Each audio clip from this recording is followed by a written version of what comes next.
Então, os presidentes de Câmara devem ali no balcão assinar, conforme o presidente Jairo sugeriu, o termo de adesão ao programa.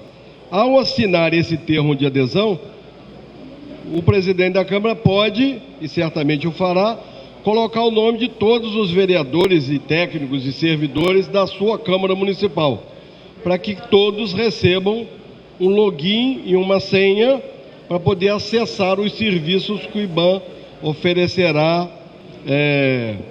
ainda no dia de hoje. Então é importante a assinatura na ficha que dá a senha a todos. Todos nós assinamos a lista de presença.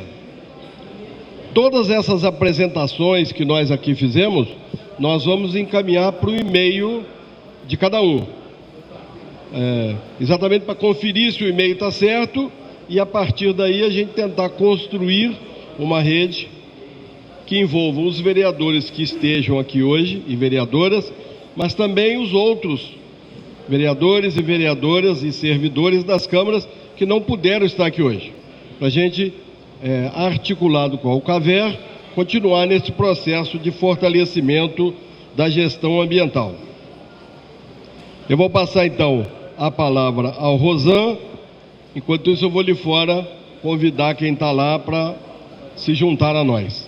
Rosan. Obrigado.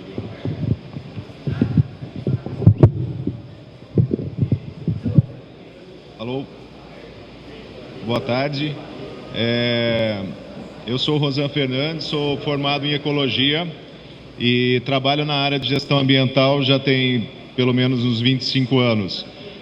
Meu maior projeto, maior trabalho que eu tenho é na área de conservação do mico-leão dourado. Trabalhei 15 anos no projeto no estado do Rio de Janeiro e continuo trabalhando ainda, mas tenho atuação praticamente no Brasil inteiro na área de gestão ambiental. Gostaria de agradecer a oportunidade da gente poder vir apresentar aqui um pouco do nosso trabalho, poder trocar um pouco de conhecimento e experiência com vocês. Agradecer muito a presença, o interesse de vocês para vir aqui participar, discutir com a gente essa questão da gestão ambiental, que é o grande centro de discussão do nosso dia de trabalho aqui, do nosso seminário. E dizer que o nosso grande objetivo aqui é tentar ao máximo estimular junto de vocês, que vocês levem para os seus municípios a discussão sobre a gestão ambiental municipal e que possam ter um conhecimento maior para embasar o trabalho de vocês enquanto vereadores junto às suas câmaras municipais, para poder aplicar nos seus municípios o máximo da gestão ambiental dentro da competência de vocês. Passa lá, Leone. Hoje em dia, eu quero sem gelo, é possível? Sem gelo, pode ser? Que eu também tô meio com tosse aqui, desculpa, inclusive vai ter hora que eu vou acabar me afogando.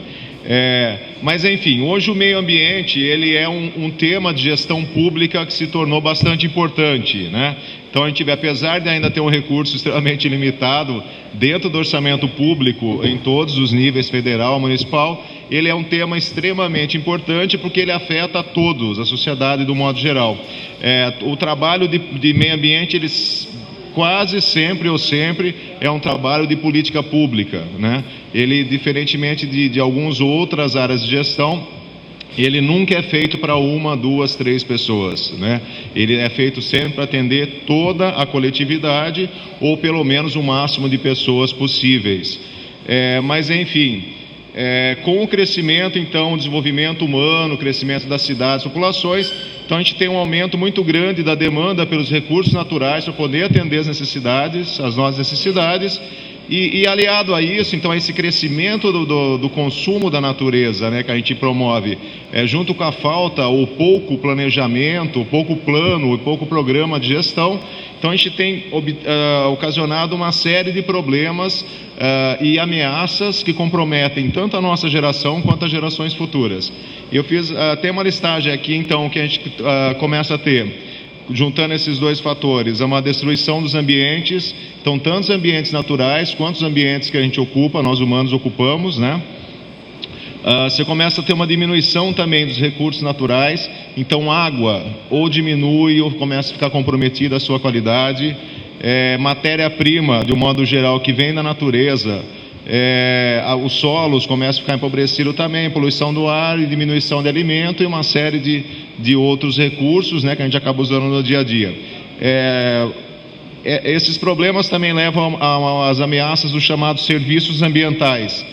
Eu vou pedir para vocês atentarem para esse termo, se quem não conhece, que ele é um termo extremamente importante na área de gestão ambiental. A gente vai falar em outros momentos aqui na apresentação, e é um tema que os senhores e senhoras devem se atentar, devem guardar esse nome e procurar entender ao máximo como ele funciona, pela série de desdobramentos que a gente tem depois na área de gestão. Os serviços ambientais, eles são aqueles que são promovidos pelos ambientes naturais. Oba, obrigado. Tá bom, obrigado. São os serviços que são prestados pelos ambientes naturais. Vamos pegar um caso clássico das florestas que a gente tem. Então, qual a importância da floresta para a gente? Manter a qualidade do ar, né? Então, controle climático, purificação do ar também com a produção de oxigênio, contenção de encosta, qualidade do solo, produção de água, que é extremamente importante.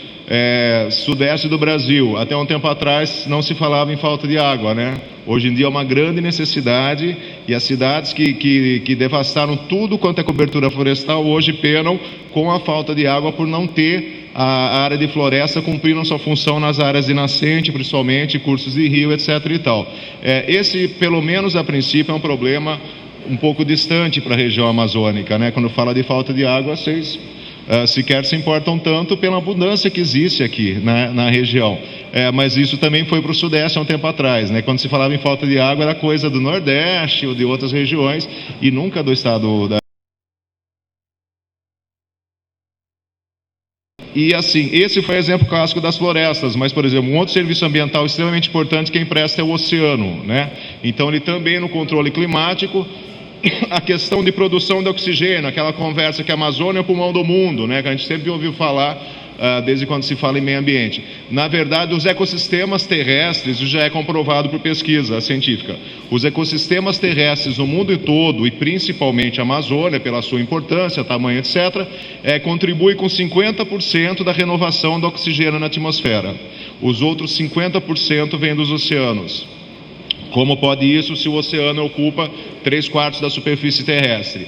Acontece que quem promove propriamente a fotossíntese no oceano, que produz oxigênio, são as algas marinhas, e essas algas elas ficam concentradas próximos aos continentes, sobretudo próximos às foz dos rios, dos principais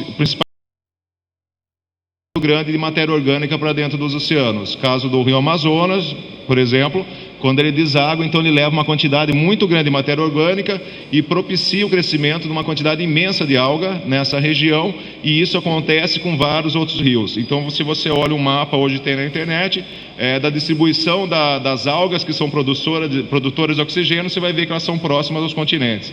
Então, esse montante oceânico contribui com 50% e 50% dos ecossistemas terrestres. A Amazônia, talvez, dentro desse montante de 50%, pode até contribuir com metade, talvez.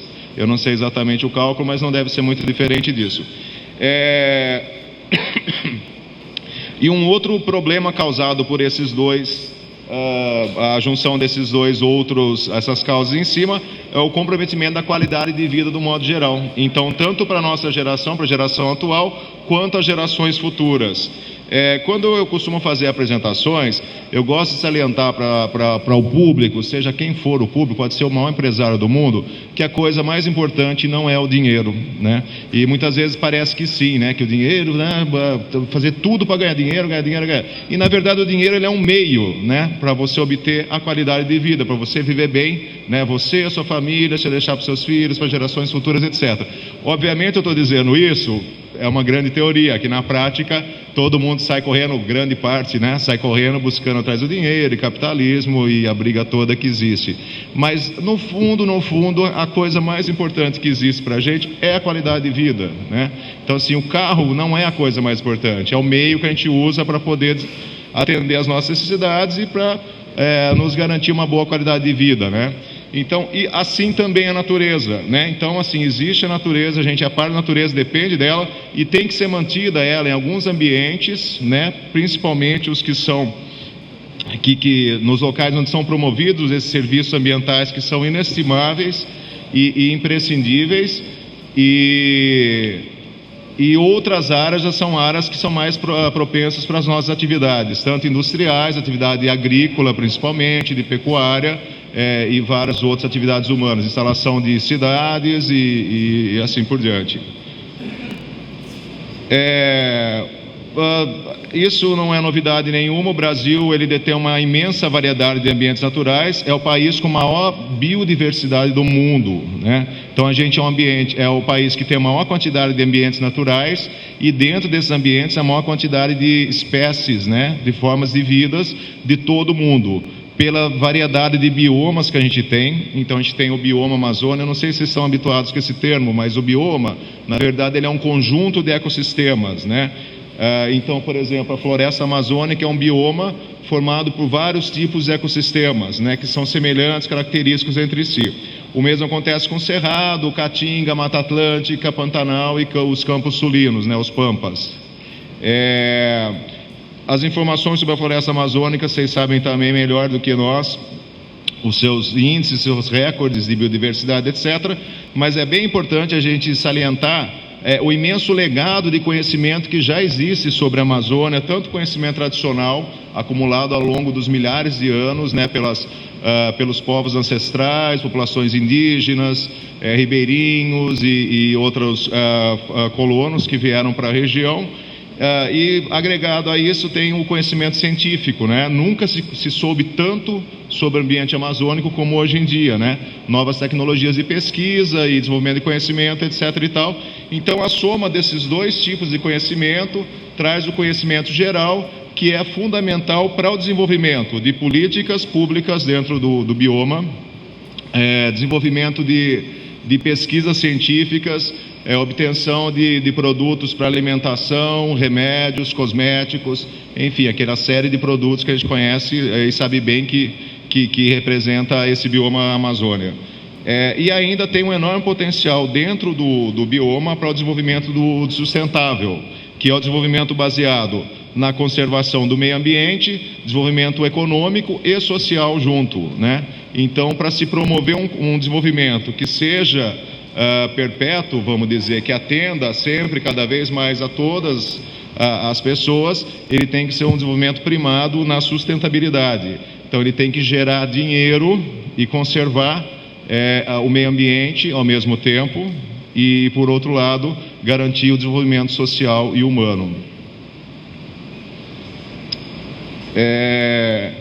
E frente a essa questão do desenvolvimento sustentável, os municípios têm um papel fundamental na parte da gestão ambiental e cada vez mais tem ganhado, então, autonomia para a gestão, com a Lei 140, que já foi abordada de manhã e já foi discutida em vários pontos e pode ser ainda mais durante o dia, e que tem garantido, então, para que os municípios desenvolvam políticas públicas locais que atendam, então, essa demanda da gestão ambiental para o município, notadamente na parte de fiscalização ambiental e, sobretudo, licenciamento ambiental, que também já foi tema de debate durante a parte da manhã. Então, para atender a gestão ambiental, há necessidade de planos e programas específicos dentro de cada município. Esses planos e programas devem ser desenvolvidos pelo Executivo, mas também pelo Legislativo e com participação da sociedade local, né? Não adianta vir o governo e impor um tipo de programa que vai afetar toda a sociedade ou beneficiar toda a sociedade sem contar com a participação, então o retorno dessa sociedade, tanto nas decisões, né, ajudar a pensar, elaborar a definir metas e definir estratégias e formas da gente conseguir obter os resultados que a gente quer, quanto dividir com a sociedade a parte da execução da gestão ambiental. A gestão ambiental em si, ela é um tipo de gestão por natureza que necessita da participação da sociedade. Ela é uma forma de gestão participativa, a gestão ambiental. Ela não é feita única e exclusivamente pelo governo. O governo ele tem um papel muito importante em alguns assuntos dentro do tema da pasta meio ambiente, né? Então, a parte de fiscalização ambiental, licenciamento, né? Então, são temas que são inerentes ao governo. No entanto, a parte de restauração florestal, né? Educação ambiental e várias outras atividades com relação à gestão ambiental, ela tem que ser feita de maneira compartilhada, né? Então, tanto o governo quanto a sociedade civil acabam executando várias ações dentro dessa área de gestão, da gestão do meio ambiente.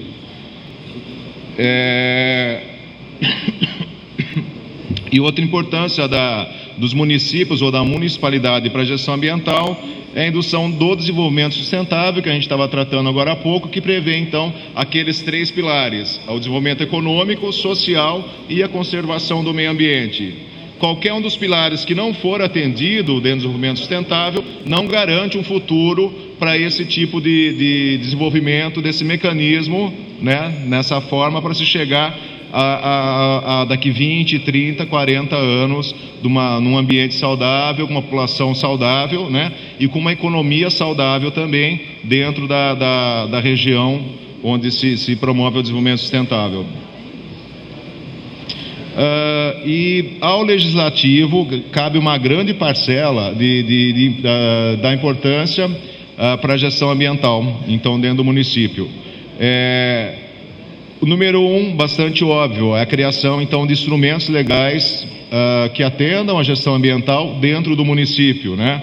Então, a começar pelo maior programa de gestão ambiental, que deve ser feito com um planejamento, então, participativo, um planejamento estratégico participativo, que defina todas as linhas de ação que atendam a gestão ambiental no município.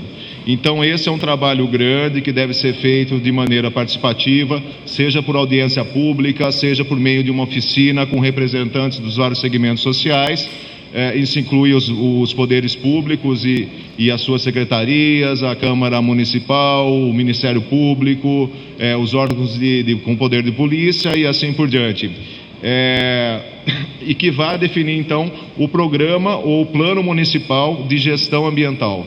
Então, esse é o carro-chefe, o maior de todos. A partir daí se desdobram outros planos, que sejam o de restauração florestal, o plano de recursos hídricos, o plano de saneamento ambiental, né, saneamento básico, perdão, o plano de resíduos sólidos, de educação ambiental, de ecoturismo, enfim, todos os demais planos. Outra ação que deve ser, ou plano que deve ser criado por força de lei, é o zoneamento ambiental para o município. Então, a gente tem um macro zoneamento feito para o Brasil como um todo, o zoneamento ambiental, né, o zoneamento ecológico econômico. Depois tem para regiões, para o estado, e os municípios devem ter também o seu zoneamento, aí sim bastante específico, com um grau de detalhamento bastante alto, para que seja definido cada zona dentro do município e a sua função principal. Se é uma área de proteção, se é uma área industrial, se é uma área para expansão urbana, se ela é mista, se ela é agriculturável ou pecuária e assim por diante. Exploração mineral, como acontece aqui na Amazônia, em várias regiões, e assim por diante. Além da criação desses instrumentos legais, o Legislativo ele tem uma importância muito grande na participação na execução da agenda ambiental. Na palestra de manhã do nosso amigo Laone, ele falou bastante que tem a competência que é direta, é isso, Laone? Você me lembra? Que é específico para a Câmara e tem algumas competências que seriam secundárias, né? Eu não lembro exatamente o termo que você usou, mas assim, que seriam secundárias. E uma delas é a parte executiva, né? da gestão ambiental, né? Então a Câmara tem sim essa função também, né, de participar do Executivo, seja por meio da participação de conselho de meio ambiente dentro do município, ou algum outro conselho que seja ligado à educação, enfim, turismo, etc. e tal, né? E de várias outras maneiras. A representação dos seus eleitores e o interesse, como eu havia dito, o interesse coletivo da parte de meio ambiente, né? Até dentro da área do direito ambiental, o meio ambiente está dentro da área de direito difusos, que vai atender toda a sociedade. Ele não é, volto a dizer, uma forma de gestão que é específica para uma pessoa ou um grupo de pessoas, né? Meio ambiente ele sempre atende a toda a sociedade. A Câmara Municipal também tem um papel importante por facilitar a questão do licenciamento, do monitoramento ambiental e também da fiscalização, né? Então, tentar, junto com o Executivo, o Poder de Polícia, qualquer outro que seja, poder, então, facilitar esses componentes da área de gestão, né? Então, contribuir de alguma forma, participar de decisões, de fiscalização integrada, né? E enfim, o que der para participar dentro do município. Tem a parte também de criação e apoio para a gestão das unidades de conservação municipais. Aqui no estado de Rondônia, é um estado que ele é bem representado na parte de unidades de conservação, o que por um lado é bom, né?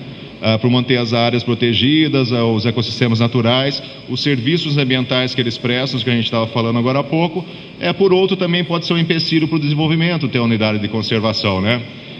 Eu trabalho parte do meu tempo dentro de unidade de conservação, na área do Mico Leão Dourado, trabalho até hoje em dia lá.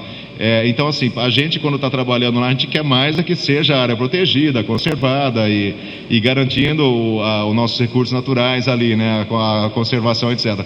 Mas, por outro lado, a unidade de conservação ela pode ser um empecilho também para o desenvolvimento de uma região. Então, por isso é muito importante, se há a criação de uma unidade de conservação municipal, a gente vai falar um pouco mais disso daqui a pouco, que seja considerado muito bem a necessidade dessa unidade na localidade, quais benefícios ela vai trazer, quais empecilhos ela vai trazer, né? E nesse balanço geral, se realmente vale a pena criar essa unidade de conservação.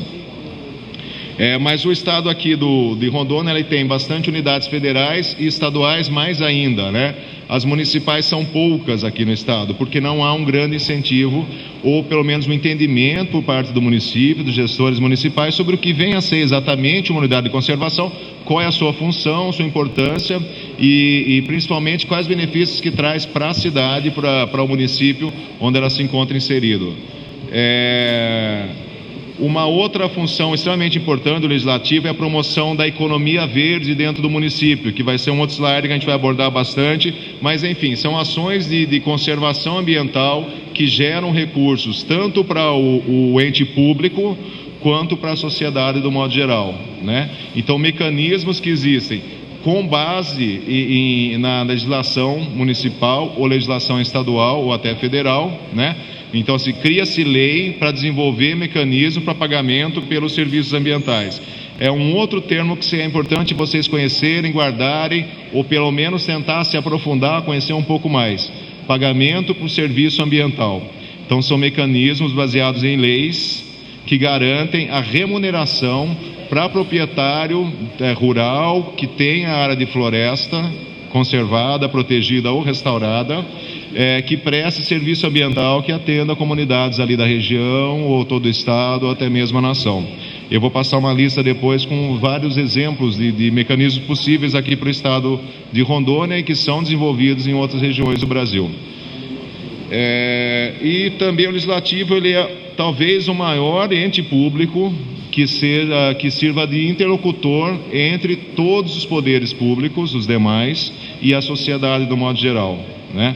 Então, assim, estava conversando com a Laone também, acho que ontem ou hoje de manhã, sobre o Ministério Público ele ter nascido de uma iniciativa do Poder Executivo, né? Só que hoje ele se afastou de uma tal maneira que ele não está nenhum dos três poderes, né? Acaba sendo como um quarto poder dentro da gestão pública, mas dentre todos os outros poderes, talvez ele tenha uma ligação forte mais com o Legislativo, né? Além do Judiciário, né? Mas enfim, O Legislativo ele faz o meio de campo com todos os poderes, com facilidade, os senhores sabem, são testemunha disso, e também com a sociedade. Quando há um problema grande, certamente é na porta do vereador, muitas vezes na casa do vereador, que a sociedade bate, né? Então o eleitor votou no vereador, é dele que ele vai cobrar, né? Então um problema no bairro, um alagamento, uma falta d'água, e enfim, uma poluição atmosférica, uma epidemia e assim por diante. Fiz uma listagem aqui sobre as principais convenções e o marco legal da legislação ambiental brasileira, que atenda todo o Brasil. Começar pelas convenções internacionais. Então, a gente tem a Convenção sobre a Diversidade Biológica da ONU, o Brasil é signatário, então que ele prevê principalmente que o Brasil ele tem metas para a conservação da biodiversidade. Volto a lembrar, o Brasil é o país com o maior número de espécies de fauna e de flora do mundo, né? Pela diversidade de ambientes riquíssimos, Amazônia, Mata Atlântica, Caatinga, né? Caatinga, por exemplo, que a princípio parece ser um bioma um pouco desprezível, seco, etc. e tal, tem um recorde imenso de quantidade de aves, por exemplo, e de plantas e assim por diante. Mas, enfim, toda a diversidade que a gente tem no país. Convenção Climática de Kyoto, todo mundo lembra, essa é mais recente, né, de mudanças climáticas, que foi lá no Japão, em Kyoto, etc. e tal, somos signatários, reduzir emissão de carbono, já temos leis, inclusive, metas dentro do Brasil, que devem estar, já era para estar sendo cumprida, já estamos dentro do prazo, inclusive já até passou. A Constituição Federal, já abordada de manhã, aí começa a se desdobrar então os outros instrumentos legais que são mais específicos. Então a Política Nacional do Meio Ambiente propriamente, vocês vão receber depois a apostila, ou já receberam, com essa listagem das leis, então eu não vou atentar para números, etc. Mas o Código Florestal, que ele já era antigo, depois saiu de 65, que era a última versão que vigorou até 2012, e 2012 então a gente teve uma nova versão que ainda está para ser consolidada, na verdade, né? A Lei de Proteção à Fauna, a Lei de Crimes Ambientais, o Sistema Nacional de Unidades de Conservação, então, que define, vai ter uma listagem daqui a pouco, de quais são as unidades federais, e depois os estados e municípios também se desdobram. A Lei da Mata Atlântica, esqueçam disso, acabou entrando sem querer. A Lei Complementar 140, também já falado, de 2011, que prevê que os municípios possam executar a fiscalização e o licenciamento ambiental para atividades de pequeno impacto. Resoluções do Conselho Nacional de Meio Ambiente, o CONAMA, leis estaduais e municipais, essa é bastante importante para vocês, decretos, portarias e ainda instruções normativas e alguns outros instrumentos legais que então regem toda a parte de gestão ambiental dentro do nosso país e as várias escalas então de gestão até os municípios. Dentre os instrumentos de gestão ambiental municipal, então, que a gente tem, então a gente tem que ter principalmente o aparelhamento público, então a gente ter Secretaria de Meio Ambiente dentro do município, quer seja uma secretaria individualizada própria ou uma secretaria conjunta com infraestrutura ou outro tema, meio ambiente, turismo, agricultura também é comum, e etc. e tal, com equipe qualificada, equipamento, planos de gestão, planos e programas de gestão, então, que prevê diretrizes para a execução da gestão ambiental. Então, você tem metas definidas, linhas de ação que você deve seguir, objetivos, resultados esperados, quem é o executor, enfim, todo o norte para a gestão ambiental municipal. Custo também, então, qual é o orçamento ambiental e preferencialmente fontes de recursos, né? Então, onde está o dinheiro para a gestão ambiental municipal? Não é só no orçamento público municipal que ela está ali, dá dinheiro da prefeitura, né? Ela está em vários outros lugares, né, que podem ser acessados, tanto lugares públicos quanto privados também. Também, né? Então, assim, dá para ser desenvolvido um arcabouço municipal para a legislação ambiental, dentro daqueles planos e programas que eu havia já falado. O Conselho Municipal de Meio Ambiente, que também deve ser criado por força de lei dentro do município, preferencialmente já prevendo o Fundo Municipal de Meio Ambiente, o zoneamento ambiental, que a gente já tinha falado também, a parte do monitoramento ambiental, então seja realizado pelo próprio município ou em parceria com o governo do estado, órgãos federais como o Instituto Nacional de Pesquisa Espacial, Instituto Nacional de Pesquisa da Amazônia e assim por diante. A fiscalização ambiental integrada, apesar de ser uma ação própria do ente governamental, a fiscalização ambiental ela deve ser preferencialmente integrada entre os diferentes órgãos com poder de polícia. Então, tanto o órgão executivo ali da prefeitura, né, através das suas secretarias, meio ambiente notadamente, mas também junto com a Polícia Florestal, junto com o IBAMA, o Instituto Chico Mendes, o Departamento Nacional de Prospecção Mineral, né, e vários outros, ou vários órgãos governamentais que podem se juntar para fazer uma operação integrada. Dentro dos cursos do IBAN, tem alguns cursos específicos, o Bill vai falar isso daqui a pouco, que eles são temáticos. Tem lá é tratado sobre a parte de fiscalização integrada e as suas vantagens.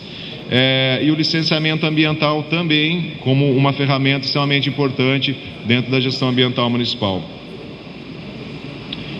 Falar um pouco de áreas protegidas agora. Esse é o mapa do estado de Rondônia, com as unidades de conservação em terras indígenas em volta, as unidades em verde e terra indígena em laranja. Vocês devem conhecer bem esse mapa. E a parte roxa é a área que foi deflorestada no estado de Rondônia, frente ao original que existia de floresta. E o fundo branco é a área de floresta que não foi deflorestada e também não está protegida em nenhuma das formas de terra indígena ou de unidade de conservação. A grande questão alguma área tem que ser deflorestada, senão não há desenvolvimento no estado, não há ocupação, né? Então a grande saída é a gente ter um bom planejamento, um bom conhecimento, ser bem assessorado e fazer o trabalho todo participativo para que as áreas que a gente ocupe, que a gente explore, sejam as áreas que causem o menor impacto possível dentro do meio ambiente, tanto para a área natural quanto para a própria sociedade humana, né? Não faz sentido a gente promover um desenvolvimento a qualquer preço, em qualquer local, né? E que vá garantir recursos no primeiro momento e daqui a 10, 15, 20, 30 anos a gente ter exaurido todo o recurso natural e não ter mais condições de ocupar uma área. Das unidades de conservação, então, são regidas pelo Sistema Nacional de Unidades de Conservação, que foi criado em 2000. Já existiam unidades antes disso, mas o sistema integrou todas as unidades existentes, criou mais algumas e depois teve algumas regulamentações posteriores para cada uma das categorias de unidade de conservação. Esse sistema, o SNUC, ele trata do Sistema Nacional de Unidades de Conservação, mas estados e municípios podem ter seus próprios sistemas, inclusive a partir do Sistema Nacional, e prever diferentes categorias de unidades de conservação. Essas listadas aqui são as unidades que são previstas pelo Sistema Nacional, né? Aqui, por exemplo, no estado de Rondônia, tem uma categoria que chama Floresta Sustentável, que não tem no federal. Ela é uma exclusividade do estado de Rondônia. Outras formas de áreas protegidas que a gente tem são no Código Florestal. Basicamente, dois tipos são a reserva legal e áreas de preservação permanente. A reserva legal, de acordo com o Código Florestal, para a área da floresta amazônica é de 80%, vocês sabem disso, e para o cerrado 35%. Eu fiz uma pesquisa aqui e descobri que Rondônia tem 0,2% de cobertura de cerrado. Não sei se vocês sabem disso, conhecem isso. Uma área muito pequena. E as áreas de preservação permanente, que são aquelas no entorno das nascentes, cursos d'água, topo de morro, vertente muito inclinada acima de 45 graus, além de alguns ecossistemas que eu acho que não tem aqui, de restinga, mangue, né, que é mais associado com o ambiente marinho. E outros dois tipos de unidades de áreas protegidas que existem no país são as terras indígenas e os remanescentes de quilombolas. Creio que não haja aqui no estado de Rondônia quilombos, né, originais, ou tem? Tem mais para o norte. Alguns? Que interessante, legal. Mas tem bastante terra indígena, né, que é uma área, Guaporé. Mas enfim, ambas são criadas, definidas por decretos, né, com criação própria, com um instrumento próprio. Geralmente é portaria de criação, algumas vezes decreto até. E como são muitos casos, de repente vale a pena acabar estudando. O cadastro ambiental rural também, que é um tema que tem chamado muita atenção, ele é decorrente, então, do novo Código Florestal, né? Então, é um registro público eletrônico, que é disponibilizado no site do Ministério do Meio Ambiente e no site do Ministério da Agricultura. Rondônia utiliza, pelo menos até onde eu sei, o sistema que foi criado pelo Pará, chamado Sinlan. Mas enfim, o cara então ele integra as informações ambientais das propriedades e posses rurais. O Código Florestal define que as prefeituras elas têm obrigatoriedade de cadastrar as propriedades rurais que são dentro do município, que tem uma área de até 4 módulos fiscais. Me parece que é comum aqui no estado de Rondônia o módulo fiscal para cada município ser algo em torno de 50 hectares. Então, propriedades com até 200 hectares, a depender do município, né? Cada município tem o seu módulo fiscal. A prefeitura local tem a obrigatoriedade de realizar, então, o cadastramento dessa propriedade com esse tamanho, de até 4 módulos fiscais. Mais uma vez, os senhores têm, de certa forma, alguma forma de poder contribuir então com esse cadastramento. E também as propriedades que são maiores do que 4 módulos fiscais dentro do município podem buscar a própria Câmara Municipal e a Prefeitura para de alguma forma receber um apoio para fazer o cadastramento. É de responsabilidade do proprietário, mas nada impede que ele possa receber um seminário, né? O apoio de alguma forma técnico para poder ter orientações para executar depois seu cadastramento ambiental rural.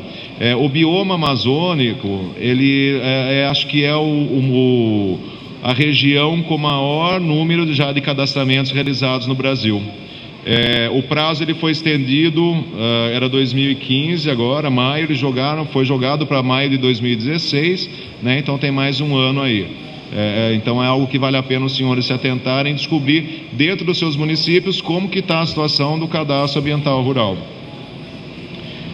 E com o cadastramento, então, depois feito no sistema eletrônico, o proprietário rural, ele tem que ir para o campo delimitar onde estão as áreas de preservação permanente que ele desenhou ali, dentro do CAR, definir onde está ali, preferencialmente isolar, sobretudo se a propriedade ela for com matriz de pecuária, né, com o gado invade essas áreas de preservação permanente, então isolar se for o caso, mas de qualquer forma restaurar essa área.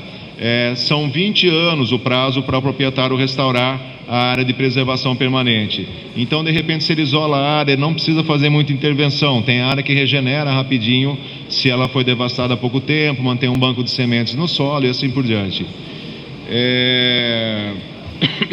Então, ao executivo cabe acompanhar e apoiar a recuperação florestal dessa área, eu disse sobre a área de preservação permanente, mas também deve ser indicado a área de reserva legal, aquela prevista pelo Código Florestal, para o órgão estadual de meio ambiente, que no caso é o SEDAM aqui no estado, né?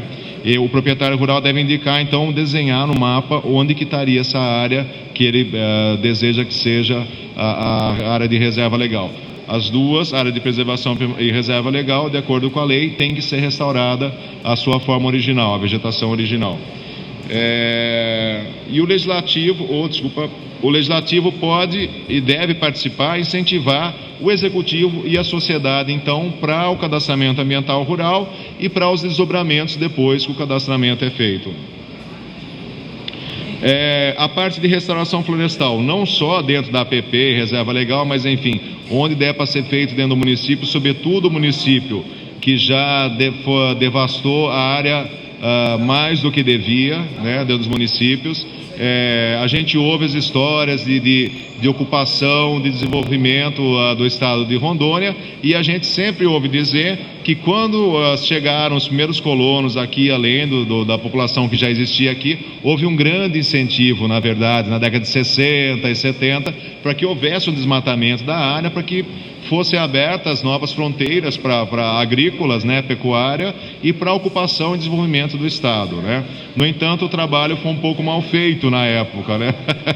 Foi feito um excedente, né, de destruição. Agora há necessidade de recomposição, mas principalmente recomposição daqueles locais onde há um interesse muito grande no serviço ambiental que a gente tem falado, que é a área de nascente, beira de rio, e áreas que sejam protetoras de solo, principalmente. Mas a restauração florestal ela deve ser feita de forma multissetorial, né? Então, se juntar parcerias, o proprietário rural tem ali aquele passivo ambiental para ser restaurado, mas ele deve contar com o apoio do poder público, de empresas, né? Então, uma empresa de celulose que produz eucalipto em viveiro de mudas e alternativas, etc. Então, juntar os vários, os esforços que existem e potencial dentro da municipalidade para poder se promover um programa de restauração florestal que atenda os vários proprietários rurais, sobretudo as regiões mais frágeis do ponto de vista ambiental. Então, a restauração ajuda a promover a adequação ambiental frente à lei das propriedades rurais, contribui com a economia local, então com a implantação de viveiros e mudas, vai se reflorestar aquele miolo do estado de Rondônia, onde foi feita uma devastação muito grande, certamente vai existir uma demanda muito grande de mudas, então terão que ser implantados viveiros de espécies nativas, né, para restauração, que vai acabar gerando mão de obra, e essa ação de restauração também deve ser feita por meio de programas de pagamento por serviço ambiental, né? Que a gente vai falar daqui a pouco dentro da economia verde. Então, para se reverter o quadro de degradação ambiental e acabar recuperando então a biodiversidade local, que em muitos municípios acabou sendo perdido, né? Devastou-se mais do que se devia novamente. Tem uma tabelinha aí, depois vocês podem olhar na apostila, mas com algumas áreas que são prioritárias para se restaurar. O município não deve restaurar tudo de uma vez, né? Então isso tem um impacto muito grande, tanto de custo quanto de dentro do proprietário rural e da cultura local, né? Poxa vida, até agora há pouco era para destruir tudo, agora já é para restaurar tudo, né? Então, assim, fazer de maneira escalonada, não precisa restaurar. Restaura em proprietária, em área que é extremamente frágil, em proprietário que tem interesse, tem vontade de restauração, depois os que vão ser sensibilizados pelos primeiros e assim por diante. Em último caso, se necessário, acionar o Ministério Público. A parte da economia verde dentro do município, que é uma área muito interessante, muito importante para dentro do legislativo, sobretudo pelo embasamento legal necessário para que haja a implementação de programas de pagamento pelo serviço ambiental e se movimente então essa modalidade de economia conhecida como economia verde. Um ICMS ecológico e ICMS verde. O estado de Rondônia, não sei o quanto vocês conhecem, mas ele tem a lei estadual para o ICMS ecológico. E aqui no estado do Maranhão, de Rondônia, a lei do ICMS ecológico, ela prevê que sejam remunerados municípios que tenham unidades de conservação. E não define se tem que ser federal, estadual ou municipal. Então, o município que tenha uma unidade de conservação, ele passa a receber um valor maior do ICMS, já explico já como funciona o mecanismo, frente ao município que não tenha unidade de conservação. O ICMS ecológico, basicamente, ele funciona assim: você tem o bolo do ICMS normal, o ICMS, como sempre foi, que o Estado repassa para os municípios.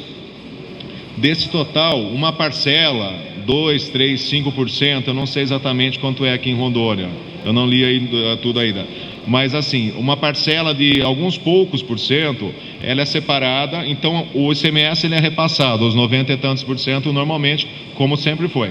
Esse montante separado, ele também é repassado com o município, mas com critérios ambientais, que aqui para o Estado, volto a dizer, é com base nas unidades de conservação. Então, o município que tem uma maior quantidade de área sobre unidade de conservação e que essa unidade também está com melhor status de gerenciamento, recebe um valor maior. Então, por isso é muito importante que vocês entendam como é o mecanismo do ICMS ecológico aqui no estado de Rondônia e como ele pode ser incrementado dentro do município de vocês. E isso vai ampliar a arrecadação municipal, então, dentro do mecanismo do ICMS ecológico. Eu vou dizer no caso de outro local, do estado do Rio de Janeiro. Eu moro num município chamado Silva Jardim, que é a terra do mico-leão dourado, lá, a Mata Atlântica, etc. E tem reserva biológica, área de proteção ambiental, tem várias unidades lá e muitas reservas privadas, que são as RPPNs. Reserva Particular do Patrimônio Natural. É previsto pelo federal, pelo Sistema Nacional, e o município de Silva Jardim está ganhando nesse ano de 2015 R$ 9 milhões a mais no orçamento, um dinheiro que o município não ia receber nunca, e por conta do ICMS ecológico o município tem recebido esse recurso, né? Então acaba fazendo uma diferença muito grande, sobretudo para a pasta de meio ambiente, que geralmente a pasta de meio ambiente dos municípios trabalha com orçamento de 1 milhão, 1 milhão e 500, né? E olhe lá quando chega nisso, né? Então, assim, é uma pasta com muito pouco recurso para desenvolver as suas atividades, frente à importância que tem, né, a pasta e a responsabilidade também que existe. Então, esse montante do ICMS ecológico pode ser muito interessante para o desenvolvimento da gestão ambiental dentro do município. Mas, enfim, tem outro mecanismo também de pagamento que é produtor de água. Tem um exemplo muito clássico no sul de Minas Gerais com relação a esse tipo de mecanismo, em que proprietários rurais que restauram ou mantêm área de floresta em região de nascentes de água que abasteçam cidades na região, os proprietários rurais ganham para restaurar essa área. O cálculo que eles ganham é feito por hectare e é feito um cálculo de quanto custa um hectare produtivo na propriedade dele ou na região. Então, um hectare de pecuária ou agricultura lá na região ele ganha por ano R$ 700 por hectare. Então, cada hectare que ele restaurar, ou recuperar ou proteger, ele vai ganhar 700 hectares. Se ele recuperou 10, R$ 7 mil por ano, né? E assim por diante. De onde vem esse recurso? É cobrado uma taxa de 10 centavos, 5 centavos em cada conta de água do município, e esse montante vai para um fundo, e esse fundo é repassado para o proprietário rural. E quem administra esse mecanismo todo é a Secretaria de Meio Ambiente, que tem um programa próprio chamado Produtor de Água. Outros municípios do Brasil têm se interessado, ingressado ou criado esses programas para desenvolver as atividades semelhantes, no município. Outra forma é o projeto de crédito de carbono, que é aquele restauração de áreas de florestas, que quando ela crescer, ela acaba absorvendo o gás carbônico da atmosfera, né? E empresas que são poluidoras e lançam gás carbônico, acabam comprando os chamados créditos de carbono de quem plantou a área de floresta para crescer. A Amazônia tem um potencial imenso para esse tipo de mecanismo, para o projeto de créditos de carbono chamado, né? No entanto, vou falar rapidinho, precisa ter uma área significativa de até 3.000, 3.500 hectares para ser restaurado, para um projeto de 40 anos, e durante 40 anos as empresas poluidoras compram, né, fazem um contrato de 40 anos e paga para quem fizer a restauração. Então o município ele pode ser indutor, mas pode ser feito direto com o proprietário rural, com supervisão dentro do município, do estado e assim por diante. Isso para ser dentro daquele protocolo de Kyoto que a gente viu no começo. Para ser de uma maneira bastante formal. Então tem essa área grande. Tem outras formas de fazer crédito de carbono com um mecanismo chamado voluntário, onde pessoas muito ricas, celebridades, atores de Hollywood, etc., acabam pagando para quem restaura a área de floresta. E volto a dizer, a Amazônia é uma grande vitrine, o mundo inteiro tem interesse, etc. e tal, vocês sabem muito bem, para poder vender, negociar, né? Então a Amazônia é uma etiqueta muito grande para você poder vender créditos de carbono de áreas restauradas dentro do bioma. Servidão florestal é um aspecto muito interessante também, sobretudo para a Amazônia, cujo Código Florestal prevê que tenha uma reserva, que tenha que ter a propriedade rural uma reserva legal de 80%. A servidão florestal prevê que propriedade rural que não tenha 80% de floresta para computar na reserva legal, possa alugar o que está faltando de área de uma propriedade próxima ou vizinha que tem excedente. Então, que tenha mais de 80%, o que vai ser difícil, na verdade, mas existe esse mecanismo. Geralmente, ele é supervisionado pelo governo do estado, pela Secretaria Estadual do Ambiente. Compensação ambiental são recursos pagos por empresas muito grandes, que causam impactos muito grandes em suas atividades. Então elas aportam recursos, sobretudo em municípios, em áreas que tenham unidades, municípios que tenham unidades de conservação. Então, essa compensação ambiental geralmente também é depositada num fundo estadual ou fundo federal, os dois casos podem ser, e pode ser acessados depois por município e unidades de conservação para que haja um desenvolvimento de gestão ambiental nessas localidades. A agroecologia também, através do sistema agroflorestal e produtos orgânicos, que pode ser desenvolvido no consorciamento de floresta e com espécies de produção agrícola ou até de árvores. O cacau, por exemplo, é uma forma de sistema agroflorestal bem interessante e viável e que acontece aqui na região. Manejo sustentável florestal, então exploração, seringueira, castanhas, né, açaí e tantos outros, mas que deve ser feito de uma forma racional, planejada, e preferencialmente com base científica, com informação, monitoramento. Valores agregados de áreas protegidas, se o município cuida bem do seu meio ambiente, ele pode emitir um selo para o produtor rural, proprietário rural, por exemplo. Não sei se aqui ainda produz café, no estado produz, claro. Então o café ele pode vir também com um selinho de certificado, né? Então esse produto é feito em regiões sustentáveis, etc. e tal, acaba agregando valores. Ecoturismo e educação ambiental são atividades também junto à natureza que podem gerar recurso, e a reciclagem de resíduos sólidos também. Hoje em dia o lixo virou um grande negócio, né? Então latinha de cerveja, por exemplo, latinha de refrigerante é um grande clássico, né? Mas plástico, vidro, né? Papel e as usinas e as indústrias de transformação do lixo que geram recursos, emprego, etc. Leônio. Já está no finalzinho agora a apresentação. Tem aí uns demais aspectos então da parte de gestão ambiental que incide sobre o município. Então a parte de resíduos, todas essas fotos são aqui de Rondônia que eu peguei na internet, quem dos municípios talvez conheça, mas acho que tem de Ariquemes, em Porto Velho e algumas outras cidades.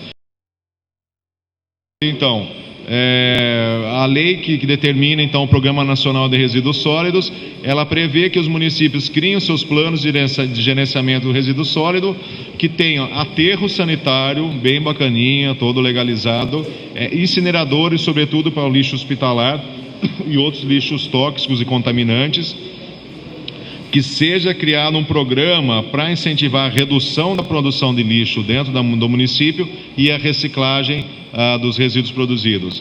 Saneamento básico também. A lei prevê que ele deva atender a todos os cidadãos, seja do estado, do município, o que quer que seja. A parte de recursos hídricos também, que é tão menosprezado do modo geral no Brasil todo, né? Então a lei prevê que os municípios regulamentem então o uso da água, que os municípios componham comitês de bacias hidrográficas regionais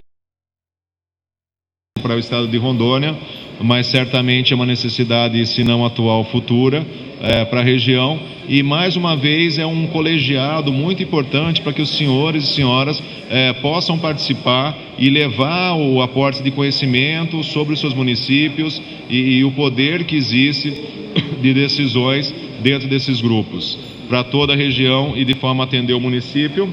E a lei ainda prevê que haja os programas de pagamento por serviço ambiental voltados para a água dentro dos municípios. Outros dois aspectos importantes para a gestão ambiental, então educação ambiental, também tem lei que prevê então a Política Nacional de Educação Ambiental, que ela deva ser feita junto com a educação formal, parceria formalizada com as escolas, capacitação continuada de professores para que sejam agentes multiplicadores dentro dos seus bairros, suas escolas. Aplicar a educação ambiental como um eixo transversal entre todas as disciplinas, então matemática, português, artes, etc. e tal, todo mundo deve abordar a educação ambiental em um momento ou outro, e inserir o ser humano como parte do meio ambiente, né, como parte integrante, não como a gente é de um lado e o meio ambiente do outro, né? A gente é parte, a gente faz parte, o seu bairro, a sua família é parte do seu próprio meio ambiente, né? Áreas verdes urbanas também extremamente importante, né? pelo sombreamento, pelo clima que causa, etc. e tal. Também tem uma lei de uso e parcelamento do solo, já que prevê que tenha pelo menos a obrigação de praças nos loteamentos em áreas de expansão urbana que tenha crescimento. A poda das árvores dessas localidades, né, sobretudo da área de arborização urbana, pode gerar recurso financeiro dentro do orçamento do município.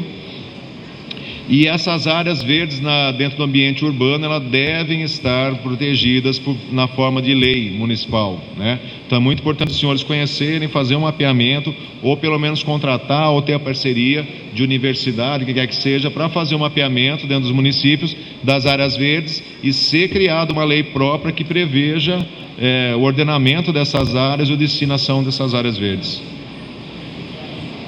Já nas considerações finais, já estourei o horário, viu? Tá bom. Então tá ótimo. Dentro das considerações finais, então, é o último slide esse. Só para um reforço do que a gente discutiu. Então, os municípios têm um papel fundamental nas metas de conservação ambiental. Quando a gente diz município, não é só executivo, é legislativo também e a sociedade, né? E o judiciário também. Então, a descentralização da gestão ambiental pública, né? A Lei Complementar 140, ela garante autonomia, legitimidade para os municípios para poder promover a gestão e também garante uma celeridade nos processos, principalmente de licenciamento ambiental, caso da estrada que foi falado aqui. Eu não sei se aquele é um caso, na parte do final da manhã, se é um caso específico para licenciamento municipal ou realmente é para a esfera estadual. A sociedade tem um papel decisivo na gestão ambiental compartilhada, lembrando que a gestão ambiental, por natureza, ela é obrigatoriamente compartilhada, não tem como distinguir, na verdade, separar, tirar a sociedade da gestão ambiental. Os instrumentos de gestão eles têm que ser realistas, participativos e eficazes, né? A gente não tem tempo a perder, né? Meio ambiente é a questão, se você não cuidar, o impacto vem no dia seguinte, né? O desenvolvimento sustentável promove a economia viável, então aqueles 3 pilares: economia desenvolvida, justiça social e o equilíbrio do meio ambiente, que vai gerar tudo em qualidade de vida, que eu reforço em dizer, minha opinião, que é a coisa mais importante para a gente, que é a qualidade de vida. E o legislativo cabe então uma grande parcela pela criação da política municipal de meio ambiente, então aquele programa maior de gestão, né, definido por lei, e depois os vários outros programas específicos dentro da área de gestão ambiental. E o legislativo, agora vem o grande finale, que é o que a gente espera, que o legislativo crie dentro dos seus municípios comissões de meio ambiente, para ser discutido o tema dentro da localidade, do município. Ninguém melhor do que o pessoal local para saber onde o calo aperta, né, na área de gestão ambiental.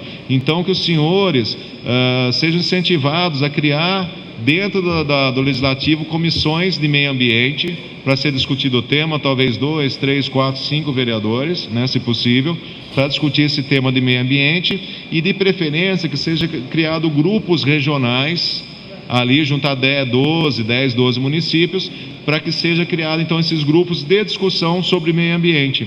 Então trazer especialistas, gente de fora, para ajudar os senhores a cada vez se qualificar melhor dentro dessa área de meio ambiente, conhecer melhor tanto os instrumentos legais nacionais, estaduais, etc. e tal, para poder legislar dentro desse tema, meio ambiente, mas também para ter um conhecimento técnico, né?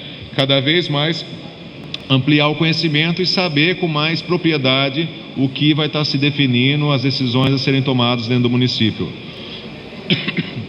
E o que eu tinha a reforçar, só que eu tinha falado também, entender melhor como é o mecanismo do ICMS ecológico no Estado e como que isso pode melhorar o desenvolvimento do município de cada um de vocês. Os contatos meus são os mesmos do Bill e do Laone. Se vocês tiverem questões, dúvidas depois, etc., podem, por favor, ficar à vontade e mandar para a gente as questões, que a gente vai ter um prazer imenso em responder para vocês. Concluí, Bill.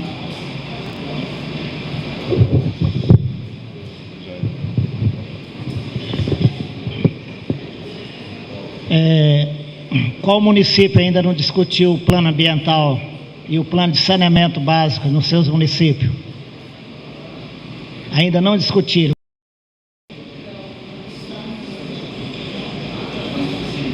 estão discutindo lá.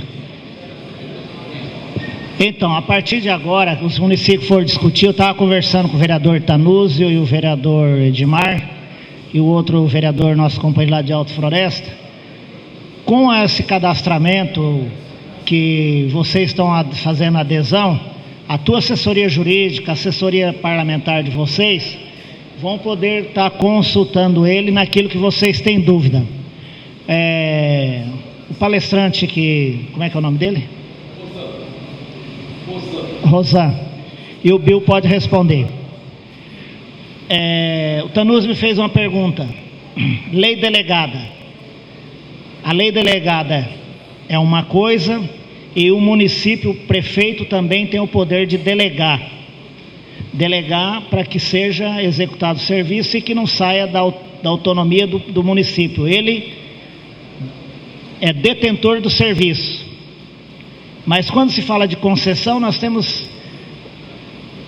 tem que ter cuidado a questão das concessões, porque temos vários tipos de concessão. Um tratamento diferenciado para concessão de água e esgoto, tem tratamento diferenciado para outros serviços de concessão, bem como as parcerias pública-privada, que entra vários setores, que entra diretamente hoje onde nós estamos discutindo, questão de água, esgoto e resíduos sólidos. Como o vereador Tanúzio, o vereador Edmar e os demais companheiros de Alvorada, de Alto Floresta, têm alguma dificuldade, a partir de agora, vocês vão ter um parecer jurídico técnico. Eu estava até comentando agora há pouco com alguns colegas vereadores, quando até advogado para legislar nessa área hoje, eles ainda é novo isso, tem algumas dificuldades, ninguém se adentrou dessa questão ambiental. Então vai ser muito importante essa parceria, e eu gostaria de saber, nesse momento agora, o IBAM, como os municípios de Candeias e outros estão discutindo plano de saneamento básico, plano de meio ambiente e tudo que se trata a questão ambiental, como vai ficar a orientação para nossas câmaras.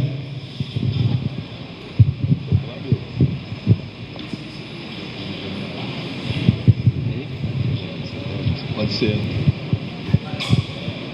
Então, daqui a pouquinho, quando eu for apresentar o programa nosso tem algumas linhas de atuação. Uma delas é essa assessoria. O primeiro, eu vou adiantar, é um programa de capacitação. Como a gente teve a oportunidade de ver aqui com o Rosan, a legislação ambiental ela é muito ampla. Ela não começou de hoje, mas ela nos últimos anos, ela tem, vamos dizer assim, crescido muito. Não é uma legislação simples, a questão ambiental é de atribuição conjunta dos municípios, dos estados e da União. Nós ainda não temos um sistema nacional ambiental, igual tem Sistema Nacional de Saúde ou Sistema Único de Assistência Social.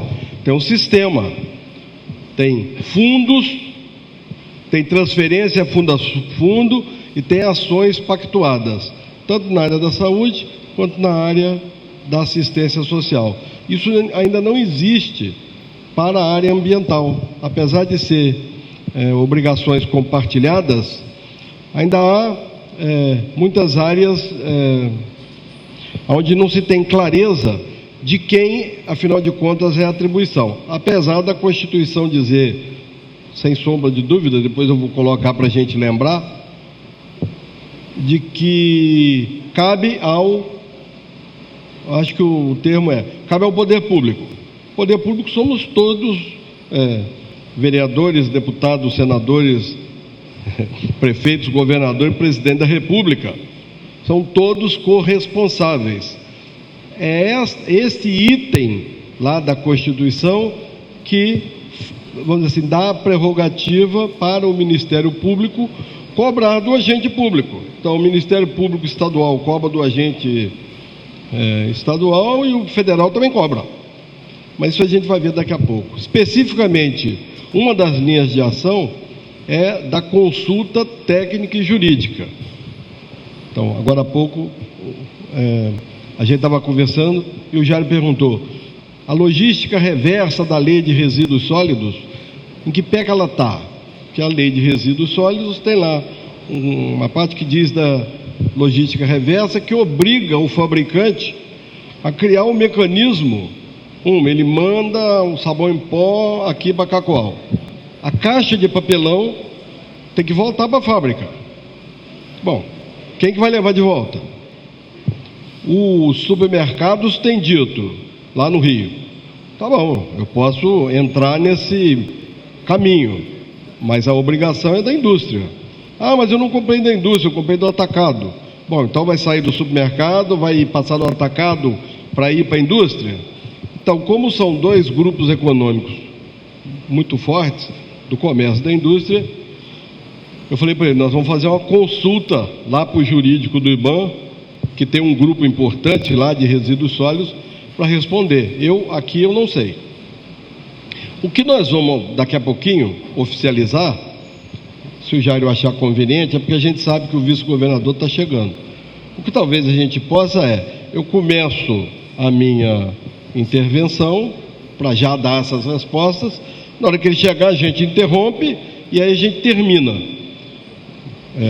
Se vocês acharem conveniente, você que sabe. Se eu já faço isso, podemos fazer? Claro, tem uma dúvida.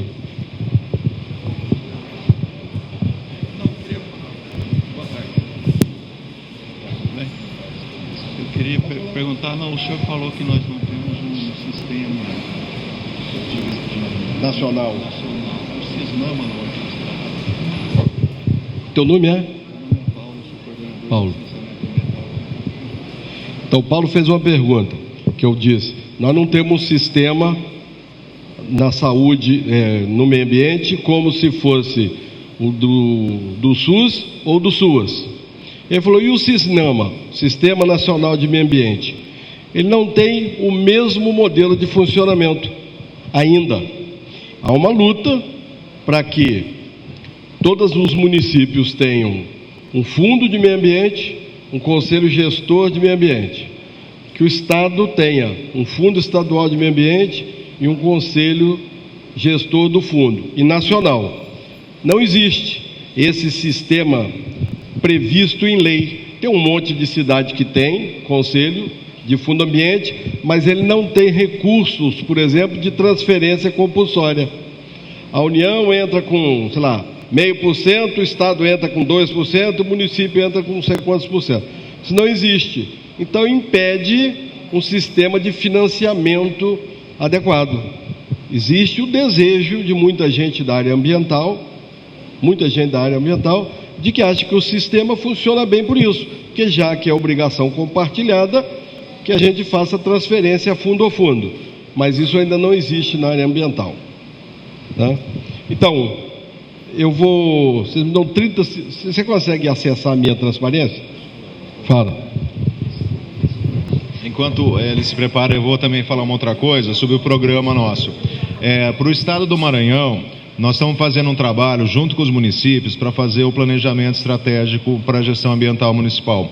Então a gente está fazendo por região lá, pegou, por exemplo, região com 12 municípios, juntou os 12 municípios, sobretudo a Secretaria de Meio Ambiente, mas trouxe vereador também, os municípios trouxeram, e a gente fez uma rodada, um trabalho bom de 3 dias com eles, junto nos municípios, depois juntou todo mundo numa reunião, e a gente tirou as linhas gerais comuns para a região, para cada município, na parte de gestão ambiental. Então a gente tirou, acho que foram 6 ou 7 eixos, linhas de ação que tem que ser trabalhada dentro da gestão ambiental municipal. Então já foi uma parte do planejamento estratégico que a gente tirou ali. Agora a gente está voltando em cada município e vai fazer um trabalho rápido em cada município para ver as especificações local para a gestão ambiental municipal e complementar, então, para o município ter essa ferramenta, né, de que é o Plano Municipal de Gestão Ambiental. E depois de desenhado, bonitinho, esse programa escrito, redigido, etc., ele vai ser convertido, depois redigido na forma de lei municipal, vai para as câmaras municipais para ser votado, etc. e tal, depois sancionado pelo prefeito, e ali vai estar a diretriz, então, de gestão ambiental municipal. Isso pode ser, de repente, aplicado também em Rodô, nessa metodologia, né? Então, a gente, de alguma forma, dá um suporte para os municípios aqui, para poder, então, fazer o seu planejamento, o seu plano de gestão. Os que não têm ainda, ou os que têm, se quiser revisar. Também é uma possibilidade dentro do programa. Não entendi.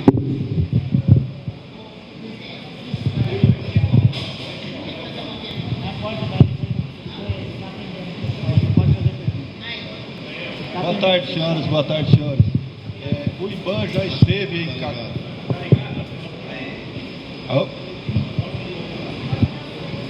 Usa esse.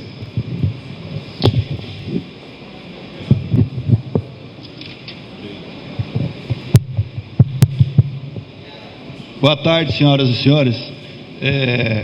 O IBAN já esteve no município de Cacoal e já iniciou um trabalho de digamos assim, um levantamento, né, junto à Secretaria do Meio Ambiente compartilhado com a Secretaria de Agricultura, que nós temos vários trabalhos em comum.